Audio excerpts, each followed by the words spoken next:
radiodiffusion nationale de l'État français.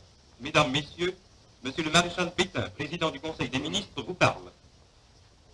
Français, à l'appel de Monsieur le Président de la République, j'assume à partir d'aujourd'hui la direction du gouvernement de la France.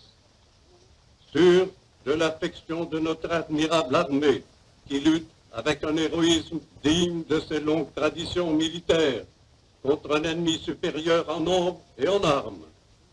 Sûr que par sa magnifique résistance, elle a rempli nos devoirs vis-à-vis de nos alliés. Sûr de l'appui des anciens combattants que j'ai eu la fierté de commander. Sûr de la confiance du peuple tout entier. Je fais à la France le don de ma personne pour atténuer son malheur. En ces heures douloureuses, je pense aux malheureux réfugiés qui, dans un dénuement extrême, sillonnent nos routes. Je leur exprime ma compassion et ma sollicitude. C'est le cœur serré que je vous dis aujourd'hui qu'il faut cesser le combat. Je me suis adressé cette nuit à l'adversaire pour lui demander s'il est prêt à rechercher avec moi, entre soldats, après la lutte et dans l'honneur, les moyens de mettre un terme aux hostilités.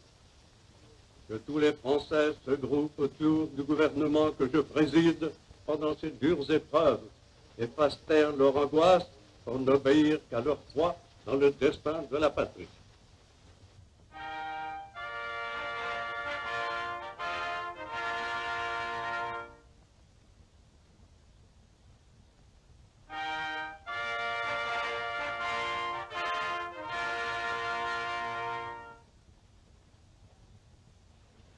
Alors, monsieur Mazel, nous avons perdu la guerre. Je ne sais pas, parce que je ne comprends pas.